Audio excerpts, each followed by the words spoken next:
Hello Pisces, welcome back to my channel.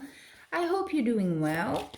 So I'm a bit late with the November readings, but I've been in the process of moving house and it's a bit of chaos around me, but it's going well. So I was able to squeeze in at least for the second and the rest of the second week, which is now I'm recording this on just as the start of the second week of November, really. And for the rest of the month, I hope to give you the highlights and what's the vibe of the month. Yeah, it is a general reading. I do also personal ones, so you can see all in my bio there. But yeah, I hope it at least resonates with you, gives you a general idea. Okay, and it seems we are very, very close to getting a COVID vaccine. That is just amazing. I heard it today and wow, that would be awesome. What a way to finish this year. That would just be, yeah, what we need, really what we need. So with that optimism, I'm gonna dive into your reading here, November 2020 for Pisces. Okay. So as usual, second week and then last week of November, okay? Left to right. I'm gonna use again 2 decks because I like to see if the cards repeat, or not. It's just a personal preference here. Shuffle a bit. Okie doke. Woo! Wands. What do you have here? Okay. So, we're just starting this week here, second week of November. You have the Moon, Major Arcana. Okay. It may have been that things were in your life a bit foggy, let's say, as you move into November. You know when you just cannot see things clearly, and it's not on you. It's more like it's just not developed enough yet for you to understand that situation is about to change, because with the moon, that whole fogginess, maybe you didn't know the whole thing, and you kind of suspected, and now with the Ace of Wands here, this is a card of like everything, all the BS or whatever it was, you're just going through it, and your actions are super strong here the second week of November. So you're gonna get to the bottom of whatever it is that's kind of annoying you here. For me, the moon is a bit of annoying in the sense that you cannot get to the bottom of the question, and that's frustrating, right? But you're gonna action it here. You're into it, so you're gonna fix that. Then third week, Knight of Cups. Look at that. And it might be because you get news, because Knight of Cups is news that come to you. So messenger. It could be that, all this like swamp of whatever in your area of life that was happening here. Look at that, it actions. Someone, an email, a call, talk with someone, and you're like, oh, wait a minute, there we go. So you could have been waiting for a while for something. Waiting in the sense not always going to be tomorrow, but you might have been wanting some clarification on something, and there you have it. And I do feel it has to do either with your close relationship, your other half, or just your family in general, because you have the Four of Wands, which is very much a home card. So it could be to have something to do with your family or your very close home, your family, the closest family you have. Could be also friends, if they're your closest family.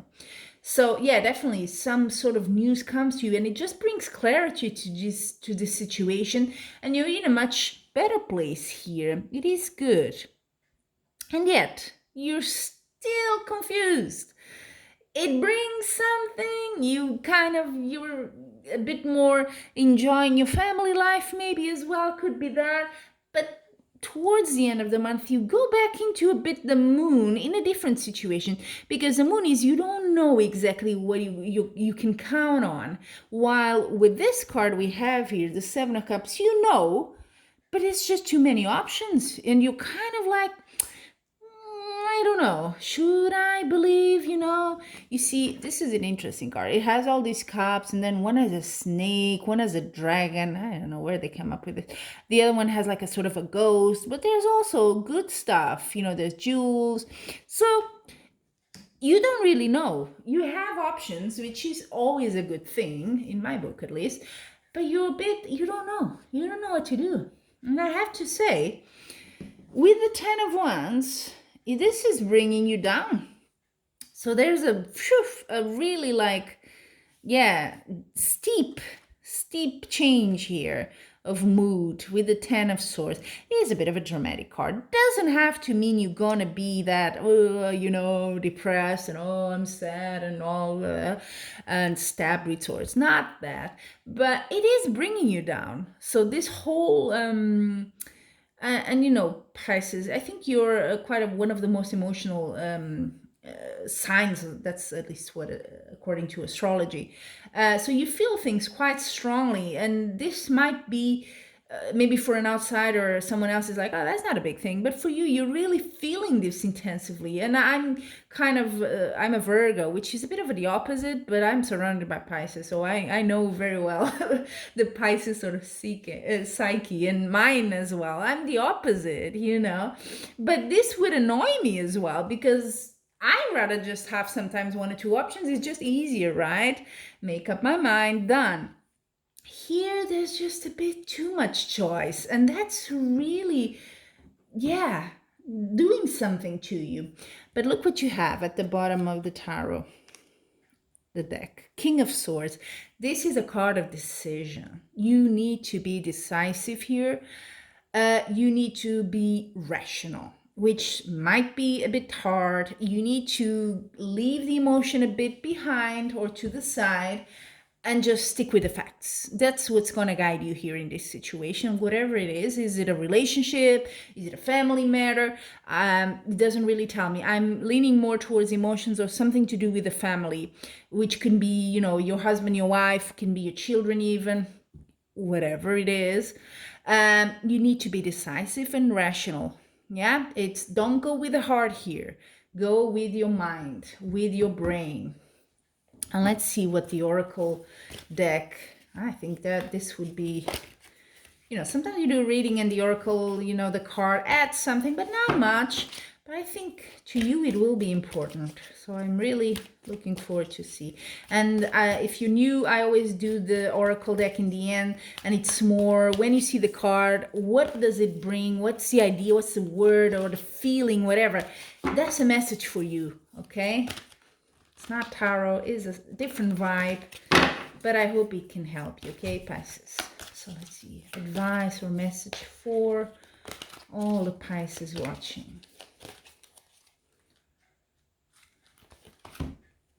Ooh, hostilities. It's like Conan the Barbarian going on here, right? But I have a tendency to burn my cards, so let's not do that. Hostilities.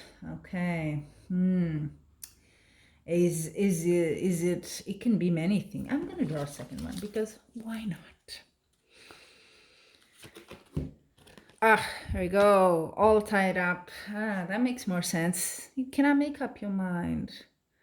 Maybe, and I'm just venturing here. Maybe the hostilities, maybe there's something a bit, not so good, because you do have that Ten of Swords. So maybe something in your environment at home or close to your heart, maybe there's some arguments or something, and it's hard for you to decide. Maybe, in your heart, not in your heart actually, in your head, in your mind what's better, what you should do, but maybe your heart is pulling the emotion strings and you just cannot. And you're all tied up. You cannot make up your mind. Part of you doesn't want to do what's obvious, let's put it like that. So you're kind of in a fight here with yourself, if you want. I feel that. But the advice here, You're all tied up. Yeah, hostilities. Do you want to go on with this? The King of Swords is sort of giving you the message of you need to be rational and make up your mind here. Even if it goes against your heart, you need to be a bit cold if you want. Cool here. Yeah? So there you have it, Pisces, your November 2020 tarot reading. I do hope it helps. And until we meet again, wishing you much love and light.